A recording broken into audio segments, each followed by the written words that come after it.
Satu hari kamu kecewa dengan suamimu karena dia ternyata berpaling hati darimu. Ada perempuan kedua atau ada orang ketiga. Ketika kamu dalam keadaan seperti itu, kamu punya banyak pilihan untuk mau gimana nih. Dan saya udah pernah lihat hampir semua pilihan-pilihan itu ketika diambil atau dipilih oleh seseorang. Ada yang memilih untuk melabrak perempuan tersebut. Begitu ya. Padahal kalau menurut saya ya satu dosa tidak hanya dilakukan oleh satu orang, apalagi dosa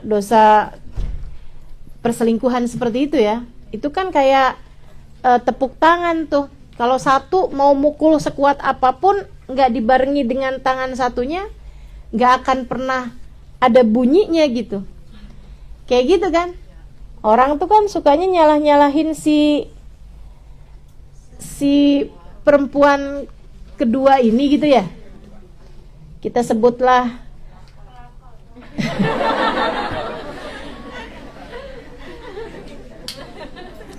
satu space terbaru manusia.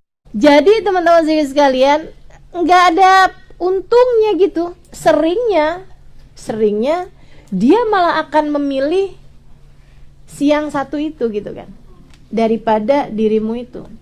Kok dia bisa lupa pengorbanan saya menemani dia dari sejak nol. Ya, namanya setan. Kamu kayak nggak tahu aja. Nggak tahu apa. Setan itu udah kerja ribuan tahun. Dia sangat profesional. Digodanya dari Hawa, teman-teman. Kamu ini manusia yang keberapa di atas muka bumi ini? Kamu pikir dia nggak punya pengalaman kerja apa?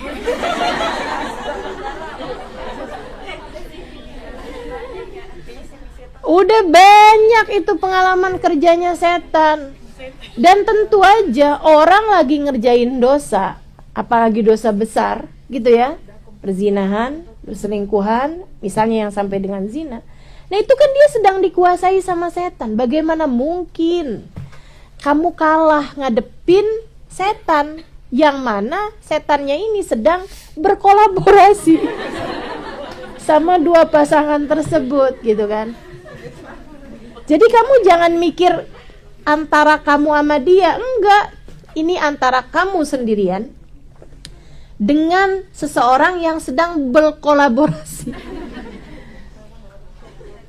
Suami kamu, perempuan tersebut dan setan. Zayyana syaitan lahum a'malahum. Kata Allah Subhanahu wa taala, setan hias-hiasi. Jadinya kelihatan cakep. Maka teman-teman saudara sekalian, ini saya kasih tahu aja ya.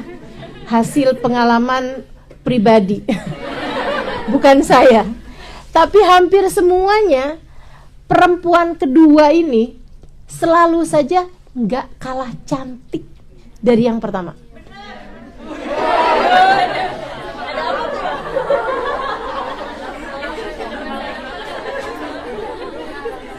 Iya loh Ustazah, kok bisa begitu ya? Itu dia teman-teman, hasil kolaborasi. Hasil kolaborasi. Pilihan lain ada nih, ada. Kayaknya di Jepang saya nggak tahu dah tuh. Tapi di Indonesia banyak. Cinta ditolak.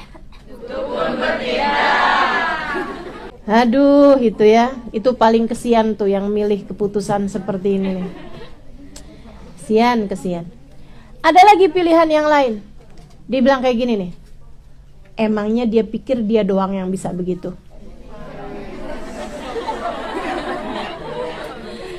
Dia ngaca, dia pakai lipstick, dia pakai apa namanya, bulu mata anti badai, dan dia pikir gitu kan, emang dia aja yang bisa, saya juga. Dia cari kemudian laki-laki yang dia pikir dapat lebih menghargainya. Ini nih dia nih, kalau yang milih-milih seperti ini nih yang saya bilang tadi nih ya, pilihan-pilihan salah nih. Itu sama aja kayak yang, oh lo kolaborasi, kamu kolaborasi sama setan, saya juga. Setannya dua setan, setan kamu sama setan dia kolaborasi dalam rangka menghancurkan rumah tangga kalian, bahkan nasib kalian dunia akhirat, bahkan nasib anak-anak kalian dunia hingga akhirat. Berapa banyak hal yang menjadi hancur hanya karena tersebab hal-hal yang tadi telah saya sebutkan. Kehidupan berapa banyak orang, teman-teman, yang jadi hancur karena hal-hal yang seperti ini. Banyak yang kayak begitu tuh. Pilihan-pilihan salah yang kamu pilih dalam kehidupan, atau yang seseorang pilih dalam kehidupan. Terus yang mestinya kayak gimana? Saudaraku sekalian yang saya muliakan, yang mestinya yang harus kamu pilih adalah jalan Allah, jalan takwa. Kalau kamu datang hal-hal yang seperti ini, suami kamu berbagi hati dengan perempuan yang lain, jangan pernah lupa bahwasanya tidak ada sesuatu terjadi, bahkan sekedar daun jatuh ataupun bunga sakura runtuh, gugur, kecuali semuanya adalah kehendak Allah Subhanahu wa ta'ala. Itu kamu harus paham dulu. Maka ketika kamu tahu, wah ini nih juga dalam pergerakan Allah, ini nih juga dalam takdir Allah, ini juga dalam cara Allah mengendalikan hamba-hambanya, maka tempuhlah jalan yang pasti benernya. Apa itu? Berkolaborasilah dengan Allah, mendekatlah kepadanya. Sebab teman-teman, bahkan hati suamimu berada dalam genggamannya, bahkan hatimu berada dalam genggamannya. Inna qulubul ibad baina usbu'ain min asabi'ir rahman. Sesungguhnya hati manusia, hati hamba berada di antara dua jemari dari jemari-jemari Allah. Dia menggerakkannya seperti yang dia inginkan. Maka kamu yang udah pasti aja merapat kepada Allah. Ingat-ingatin, apa sih yang selama ini kurang? Wah, ternyata banyak. Sholat yang masih berantakan, tahajud yang hanya kalau ada keperluan, ibadah-ibadah yang kalau hanya ada kesempatan. Kan begitu? Belum lagi dosa-dosa yang terus-terusan kita lakukan. Saudaraku sekalian, mulailah benahi itu. Perbaiki zikirmu, perbaiki sholatmu, perbaiki tahajudmu, perbaiki hubunganmu dengan Allah SWT. Saran saya, jika ada salah satu di antaramu yang berada dalam posisi ini, entah yang hadir di sini, entah yang sedang mendengarkan saya saat ini, mulailah bangun tahajud. Nah, kemudian sampaikan sesudah kamu sholat beberapa rakaat, kamu sampaikan, jangan mengadukan orang lain kepada Allah, sebab mereka semua hamba Allah.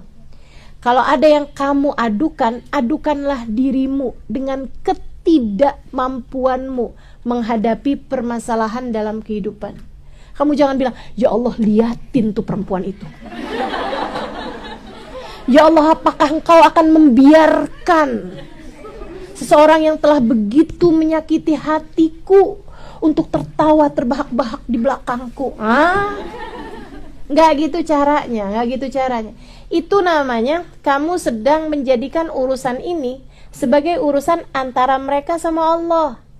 Padahal urusannya sebenarnya yang ingin saya tekankan adalah perbaiki hubungan antaramu sama Allah.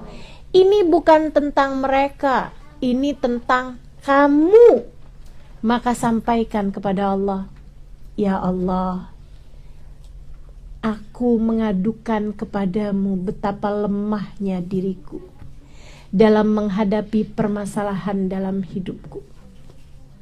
Aku mengadu kepadamu, ya Allah, betapa rapuhnya hatiku ketika tertimpa hal yang seperti ini.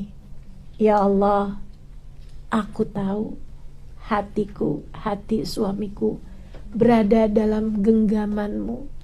Biarkan kami tetap berada dalam jalan-Mu, ya Allah.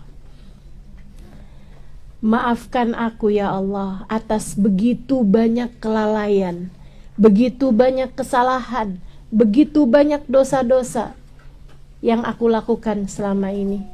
Ya Allah, izinkan aku untuk mendekat kepadamu.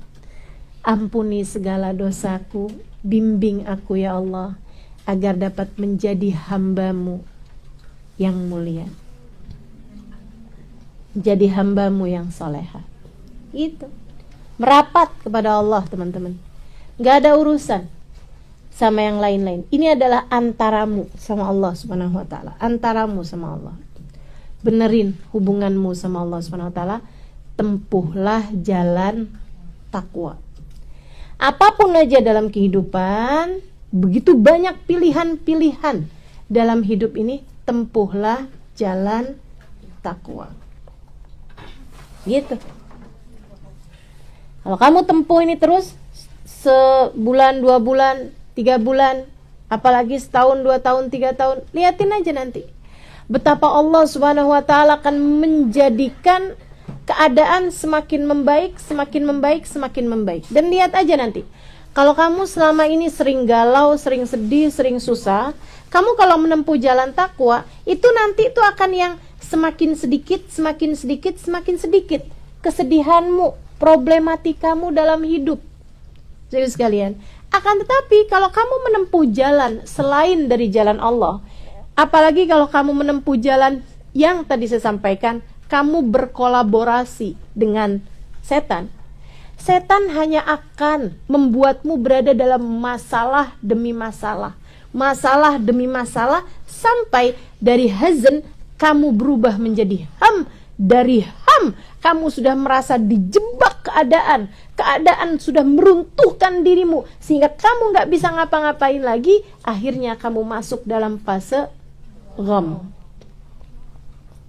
karena kamu tidak menempuh jalan takwa. Yuk, tempuh jalan takwa.